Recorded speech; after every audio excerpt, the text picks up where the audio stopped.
বিনম্র শ্রদ্ধা। আজকে 2025 সালের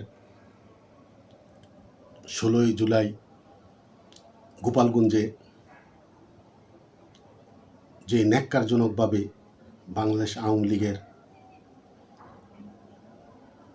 ভাতৃপ্রতিম সংগঠন ছাত্রলীগের 6 জনকে তারা শহীদ করেছে,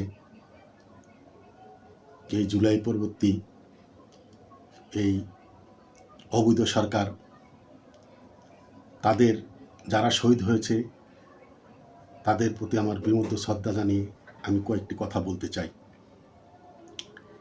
কিছু কুলাঙ্গার হলুদ সাংবাদিক যারা আমেরিকার ডিপ স্টেটের টাকায় এই 24 সালের 5 আগস্টের যেই বিভীষিকাময় যেই অবস্থা সৃষ্টি করেছিল বাংলাদেশে, সেই বুদ্ধিজীবী কুলাঙ্গার বুদ্ধিজীবী হলুদ সাংবাদিক এবং কিছু বুদ্ধিজীবী তারা বলছে, আপনারা দেখেছেন বিভিন্ন টকশোতে বিভিন্ন জায়গায় সভা সমাবেশে সেমিনারে তারা বলছে 800 বছরের ইতিহাসে এমনকি লক্ষণ সেনের আমল থেকে এ পর্যন্ত যত সরকার অভ্যুত্থানে পালিয়ে গেছে বা দেশ ত্যাগ করেছে তারা আর কোনো দিন ফিরে দেশে এসে আর ক্ষমতায় আসতে পারেনি। সেই কুলাঙ্গারদের উদ্দেশ্যে তাদেরকে একটি উদাহরণ খালি দিতে চাই। তারা উদাহরণ চাচ্ছে, সেই বেশি দিনের কথা নয়। ফিলিপিনের এই এশিয়ার মধ্যে একটি দেশ ফিলিপিনের এক স্বৈরশাসক ছিলেন মার্কোস। আপনারা দেখেছেন শুনেছেন যে মার্কোস কিন্তু অভ্যুত্থানের ইয়েতে পালিয়ে গিয়েছিল। বর্তমানে সেই মার্কোসের ছেলে বর্তমানে মার্কোসের দল সে বিজয়ী হয়ে এই মার্কোসের ছেলে ফিলিপিনে বর্তমানে শাসন ক্ষমতায় আছে, সরকার চালাচ্ছে। ওই কুলাঙ্গারদের যারা বলছে 800 বছরের ইতিহাসে এমন নাই, তাদেরকে আমি উদাহরণটা দিলাম। তারা পৃথিবীতে 800 বছরের মধ্যে অভ্যুত্থানে কোনো সরকার পতন হলে সে আর ফিরে আসতে পারে নাই। ফিলিপিনের মার্কোসের উদাহরণটা দিলাম। এরপরে পার্শ্ববর্তী দেশ 2 বছর হয়ে গেছে বঙ্গবন্ধু কন্যা শেখ হাসিনা পালিয়ে যায় নাই, কিন্তু তাকে বাংলাদেশ সরকারের বিমানে সেনাবাহিনী তাকে ভারতে দিয়ে এসেছে। সে কিন্তু গোপালগঞ্জ যেতে চাইছিল, তিনি আসতে বলেছেন। অবশ্যই ভারতের দায়িত্বে তাকে পাঠানো হবে। ঠিক যেভাবে সম্মানে তিনি গিয়েছিলেন, তাকে নিয়ে গিয়েছিল, ঠিক সেই সম্মান মতো বাংলাদেশে তাকে আনা হবে এবং বাংলাদেশের ইতিহাসে এত লোকের সমাগম ঘটবে। তিনি যেদিন আসবেন, বিমানে আসুক আর হয়তো যদি তিনি বেনাপোল বর্ডার দিয়ে আসুক, যেভাবে আসুক, লাখো লাখো লোকের সমাগম বাংলাদেশের ইতিহাস যা মানুষ কোনোদিন দেখে নাই। যেই কুলাঙ্গারা বলেছিল যে শেখ হাসিনা আর আসতে পারবে না, আওয়ামী লীগ কোনোদিন ক্ষমতা আসতে পারবে না, তাদেরকে আমি কয়েকটা উদাহরণ দিচ্ছি। 2 বছর আগে বঙ্গবন্ধু কন্যা শেখ হাসিনা চলে গিয়েছিলেন, কিন্তু ঠিক যেই জেএনজি আন্দোলন বাংলাদেশ হয়েছিল 1 বছর পূর্বে শ্রীলঙ্কাতে এই নেপালে জেএনজি আন্দোলন হয়েছে। সেই আন্দোলনের জেএনজির নেতৃত্ব দিয়েছিল বালন্দ সাহা, যে নেপালের কাঠমান্ডুর রাজধানীর মেয়রও ছিলেন। সেই বালন্দ সাহার নেতৃত্ব হয়েছিল, কিন্তু এই যেই প্রধানমন্ত্রী ছিলেন ওলি, তিনি পালিয়ে গিয়েছিলেন। তার বাড়িঘর এবং মন্ত্রী ইয়েদের বাড়িঘরে হামলা, অনেক মন্ত্রীকে পিটিয়ে আহত করেছে, সে কথা না বললাম। কিন্তু এই গত 3 মাস আগে নির্বাচনে বালন্দ যে জেএনজির নেতৃত্ব দিয়েছিল, বালন্দ সরকার গঠন করেছে এবং ওলি যে পালিয়ে গিয়েছিল সেও কিন্তু এই সরকারে অংশগ্রহণ করেছিল, কিন্তু সে দ্বিতীয় হয়েছে, সরকার গঠন করতে পারে নাই। কিন্তু কথা হলো ওইখানে আজকে 3 মাস হয়ে গেছে বালন্দ শাহ সরকার গঠন করেছে। আজকে কয়েকদিন উত্তাল তরঙ্গের মতো আবার জেএনজি আন্দোলন এই বালন্দ শাহকে ক্ষমতাতে ঘটানোর জন্য। তবে ইনশাল্লাহ আমার মনে হয় এই 3-4 মাস 6 মাসের মধ্যে বালন্দ শাহ সরকারও পতন হবে। একটি উদাহরণ দিলাম। আরেকটি উদাহরণ হলো আমাদের পার্শ্ববর্তী দেশ শ্রীলঙ্কা। শ্রীলঙ্কাতে 3 বছর পূর্বে রাজাপাকসে প্রেসিডেন্ট, সেও কিন্তু মালদ্বীপ পালিয়ে গিয়েছিল হেলিকপ্টার নিয়ে, এবং তার মন্ত্রীদেরকে উলঙ্গ করে রাস্তাঘাটে পিটিয়ে পিটিয়ে হত্যা করেছে।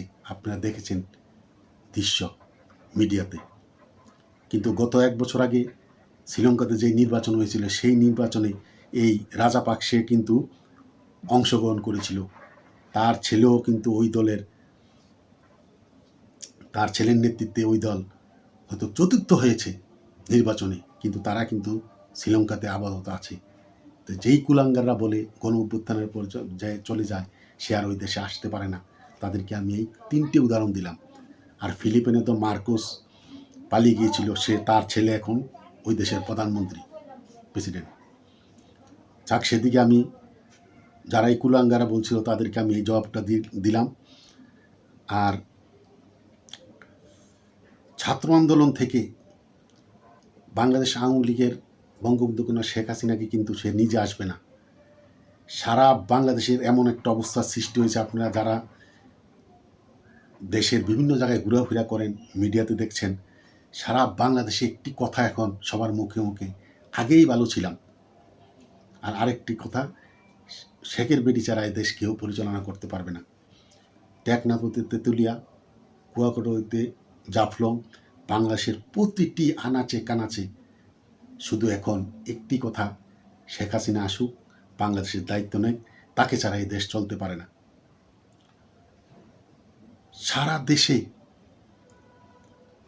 যেই আপনারা হয়তো যারা আমাদের মতো বয়স হয়েছে বা বয়স হয় নাই, জেএনজি দ্বারা কিশোর যুবক, তাদের কাছে আমার প্রশ্ন, বাংলাদেশের ইতিহাসে এমন ঘটনা ঘটেছে আজকে 2 বছরে মিডিয়া খুললেই দেখা যাচ্ছে শিশু, হে হোক, মেয়ে হোক, ছেলে হোক, বলাৎকার হচ্ছে। মসজিদে পতিতা নিয়ে বলাৎকার করছে, শিশুকে বলাৎকার করছে, মাদ্রাসাতে শিক্ষকরা বলাৎকার করছে, ছাত্ররা শিক্ষকদেরকে পিটাচ্ছে, জোতা পিটা করছে। এমন এমন ঘটনা ঘটছে বাংলাদেশের ইতিহাসে আমাদের জীবদ্দশা আমরা দেখি নাই। এই যে ছাত্র আন্দোলন একটা হচ্ছে, আমি বলে রাখলাম এই আগামী 6 মাসের মধ্যে বাংলাদেশে এমন একটা জেএনজি আন্দোলন হবে, যে আন্দোলনে এখনই কিন্তু যে ছাত্র আন্দোলন হয়েছে 2 দিন আপনারা দেখেছেন, অনেকে বলছে ওই আন্দোলন থেকে আমরা শেখ হাসিনাকে আবার চাই, আমরা আবার শেখ হাসিনাকে আনার জন্য আমরা এই সরকারের পতনের জন্য আন্দোলন করব, সরাসরি এরা বলছে। আপনারা মিডিয়াতে দেখেছেন, ফেসবুকে, ইউটিউবে আপনারা এগুলো দেখেছেন। এই আন্দোলনটা আরও হবে কেন? ইমিডিয়েটলি যে একটা বন্যা হয়েছে সারা দেশে, প্রায় সারা দেশে যে বন্যাটা হয়েছে, এই বন্যায় এত একটু ক্ষতিগ্রস্ত হয়েছে। আপনি এই কয়েকদিনে দেখেছেন সব দ্রব্যমূল্যের দাম এত বাড়ছে, শত শত হাজারে হাজার গার্মেন্টস কারখানা বন্ধ হয়ে গিয়েছে। এত বেকার সমস্যা হয়েছে যে কোন সময় যে স্ফুলিঙ্গ ঘটবে এক আল্লাহ ছাড়া কেউ জানে না।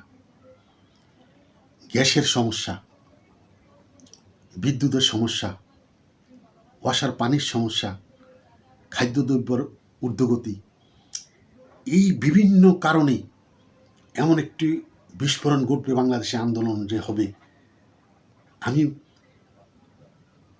চ্যালেঞ্জ দিয়ে বলতে পারি এই আন্দোলনটা কিন্তু আওয়ামী লীগ করবে না। বাংলাদেশের আপাও মানুষ, জনগণ গ্যাসের, বিদ্যুতের দাবিতে, গ্যাসের দাবিতে, দ্রব্যমূল্যের দাবিতে তারা রাজপথে উত্থান তরঙ্গের মতো যখন নামবে, তখন সারা দেশের মানুষের সাথে আওয়ামী লীগের নেতাকর্মীরা নামবে। তখন এই সরকার পতন ছাড়া আর কোনো কিছু উপবিষ্ট থাকবে না। আর আরেকটি কথা, বঙ্গবন্ধু কন্যা শেখ হাসিনা বিগত 15-16 বছরে এত উন্নয়ন করেছেন, সারা বিশ্ব অবাক বিশ্বে তাকিয়েছিল। আমেরিকার প্রেসিডেন্ট আপনারা দেখেছেন যে আমেরিকা হতে অস্ট্রেলিয়া, নিউজিল্যান্ড, বিভিন্ন ইউরোপীয় ইউনিয়নের দেশগুলা তারা বলছে যে বাংলাদেশ কিভাবে এত অল্প সময়ের মতো একটা উন্নয়নশীল দেশ হয়ে গেল, তারা অবাক চিত্তে তাকিয়েছিল।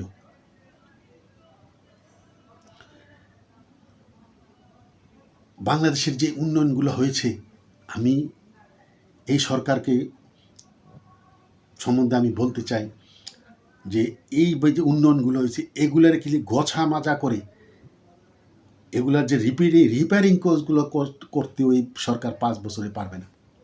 আর অন্য কাজ তো দূরের কথা, অনেক অবস্থায় তিস্তা ব্যারেজ করবেন। আমি তাদেরকে উদ্দেশ্য বলবো, ভারতের সহযোগিতা ছাড়া যদি তিস্তা ব্যারেজ করেন, আপনারা জানেন তিস্তা নদীটা কিন্তু চীন থেকে ভারতের উপর দিয়ে এসেছে। যদি এদিক দিয়ে ব্যারেজ দেওয়া হয়, ভারত কিন্তু ভারতের অংশে এই নদীটা ড্রেজিং করে অন্য নদীর সাথে মিশিয়ে দিলে এই তিস্তা নদীটাই বন্ধ হয়ে যাবে। হাজার হাজার কোটি টাকাতে এই ব্যারেজ করে তখন কী লাভ হবে? আপনারা দেখেছেন অনেকে যারা মিডিয়া পর্যালোচনা করেন, পাকিস্তানের সিন্ধু নদ ভারত থেকে এসেছে, পাঞ্জাব থেকে, এই সিন্ধু নদ কিন্তু বন্ধ করে দিয়েছে বাদ দিয়ে। পাকিস্তানের মানুষ পানির হাহাকার, এই সিন্ধু নদের পানি দিয়ে ভারতে পাকিস্তানের শস্য হয়, সকল শস্য কিন্তু এই পানি দিয়ে এই সিন্ধু নদ বন্ধ করে দিয়েছে। এখন এই সিন্ধু নদের বন্ধ করার কারণে পাকিস্তান হাহাকার লেগেছে। এখন পাকিস্তান হুমকি দিচ্ছে ভারতকে পারমাণবিক অস্ত্র দিয়ে তারা হামলা করবে তাদের পানি ছেড়ে না দিলে। সেই প্রেক্ষাপটে আমি কথাগুলো আর বেশি বাড়াচ্ছি না। যে বঙ্গবন্ধু কন্যা শেখ হাসিনা আসবে, তিনি শেখের বেটি, তিনি যা বলেন, যেহেতু 81 সালে তিনি এসেছেন, আমি দেখেছি 2007-8 সালে যখন 111 সরকার ছিল তখনও তিনি এসেছেন, তাও দেখেছি। আর এবার হয়তো আমাদের শেষ বয়সে আমরা দেখব তিনি তখন থেকে দ্বিগুণ গুণে জনগণের সাপোর্ট নিয়ে তিনি বাংলাদেশ আসবেন। এ ব্যাপারে আমি 100% নিশ্চয়তা দিতে পারি আপনাদেরকে। হয়তো 2 মাস আগে আর পরে তিনি আসবেন এদেশে। আগামী 6 মাসের মধ্যে বাংলাদেশের অবস্থা এমন একটা অবস্থা সৃষ্টি হবে, সারা দেশের মানুষ উত্তাল তরঙ্গের মতো রাজপথে নামবে শেখ হাসিনাকে দেশে ফিরিয়ে আনার জন্য। আর পাকিস্তান এই সরকার সহ যারা এখন পাকিস্তান প্রেমী হচ্ছেন, জামাত বিএনপি সহ, তাদেরকে উদ্দেশ্যে বলবো, আমি আরও 1 বছর আগে লাইভ করে বলেছিলাম পাকিস্তান কোনো এক সময় 5টি টুকরা হবে। পাকিস্তান কিন্তু 5টি টুকরা হবে। পাকিস্তানের 4টে প্রদেশ এবং একটি শহর, এই পাঞ্জাব, এই কাশ্মীর, আজাদ কাশ্মীর, খাইবার পাখতুন, বেলুচিস্তান, পাঞ্জাব, সিন্ধু প্রদেশ। বেলুচিস্তান 48 সালের থেকে আন্দোলন করছে তারা স্বাধীনের জন্য। এই আপনার কয়েকদিন আগে মিডিয়াতে আমি 1 বছর আগে বলেছিলাম যে পাকিস্তান 5টি টুকরা হবে। সবার প্রথম বেলুচিস্তান হবে। বেলুচিস্তানের 85% জায়গা বেলুচিস্তান লিবারেশন আর্মি দখল করেছে, তারা স্বাধীনতা ঘোষণা করেছে। এখানে 6 মাস হোক, 1 বছর হোক, 2 বছরের মধ্যে পাকিস্তান থেকে বেলুচিস্তান আলাদা হয়ে যাচ্ছে। সিন্ধু যে করাচি সিন্ধু মুভমেন্ট, এখানেও আন্দোলন হচ্ছে। আর খাইবার পাখতুন তো আফগানিস্তানের সহযোগিতায় তারা প্রতিদিন গ্রেনেড হামলা, বোম ব্লাস্টিং বিভিন্ন করে এই পাকিস্তানি সেনাবাহিনীর সাথে তারা যুদ্ধ করছে, ওপেন টিটিপি। আর কাশ্মীর তো আজাদ কাশ্মীর আপনারা দেখেছেন, তারা সরাসরি মিটিংয়ে বলছে জনসভার মধ্যে যে আমরা ভারতের সহযোগিতা চাই, ভারত আমাদেরকে সহযোগিতা করুক। তারা হয়তো স্বাধীন থাকবে, হয়তো তারা ভারতের সাথে ভারতের আরেকটি অঙ্গরাজ্য হওয়ার পথে। তাই পাকিস্তান 5টি টুকরা হচ্ছে। এখন ইমিডিয়েটলি বালুচিস্তান হচ্ছে, এরপরে হয়তো আগামী 10-20 বছর 30 বছরের মধ্যে 5টি ভাগ হয়ে যাবে। আজাদ কাশ্মীর, খাইবার পাখতুন, পাঞ্জাব, বেলুচিস্তান, সিন্ধু, এই 5টি আলাদা হয়ে যাবে।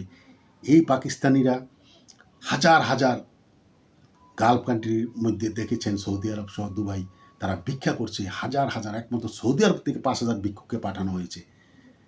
সেই দেশে আমাদের শিক্ষামন্ত্রী বলছে তাদের থেকে কত শিক্ষা আমরা আমাদের দেশের ছেলে মেয়েদের বৃত্তি ওখানে শিক্ষা নেওয়ার জন্য, উচ্চ শিক্ষা নেওয়ার জন্য পাকিস্তানে যেতে বলছেন। পাকিস্তান থেকে পাকিস্তান খাদ্য অভাবে না খেয়ে মরছে। পৃথিবীর বিভিন্ন দেশ থেকে তারা খাদ্য আনছে, ভারতের থেকে তারা খাদ্য নিচ্ছে, সেই পাকিস্তান থেকে আমরা বাংলাদেশ খাদ্য আনার জন্য সব কিছু করছে। তাই দেশের যে অবস্থা, আগামী 6 মাসের মধ্যে এমন একটা অবস্থা সৃষ্টি হবে, আমার এই কথাগুলো আপনাদের কাছে থাকবে, আপনারা আবার স্মরণ করবেন যে বাংলাদেশের মানুষ, আওয়ামী লীগ নয়, সারা দেশের মানুষ, জনগণ রাস্তায় নেমে বঙ্গবন্ধু কন্যা শেখ হাসিনাকে আবার ক্ষমতায় বসানোর জন্য তারা রাজপথে উত্তাল তরঙ্গের মতো নামবে। তবে আমার একটা অনুরোধ সারা বাংলাদেশ আওয়ামী লীগের নেতার কর্মীদের উদ্দেশ্যে বলবো যে সারা বাংলাদেশের কমিটিগুলো অতি তাড়াতাড়ি করে ফেলুন। একমাত্র কমিটি না করা ছাড়া বঙ্গবন্ধু কন্যা শেখ হাসিনা আসতে পারবে না। কেন? একটি দলের শিকড় হলো এই কমিটিগুলা। গাছ যেমন শিকড় ছাড়া বাঁচতে পারে না, কমিটিও ছাড়াও এই আওয়ামী লীগ দাঁড়াতে পারবে না। তাই ভাই লীগ এবং পরিবারতন্ত্র নিপাত যাক, আওয়ামী লীগ মুক্তি পাক। জয় বাংলা, জয় বঙ্গবন্ধু, জয় হোক বাংলার মেহনতি মানুষের।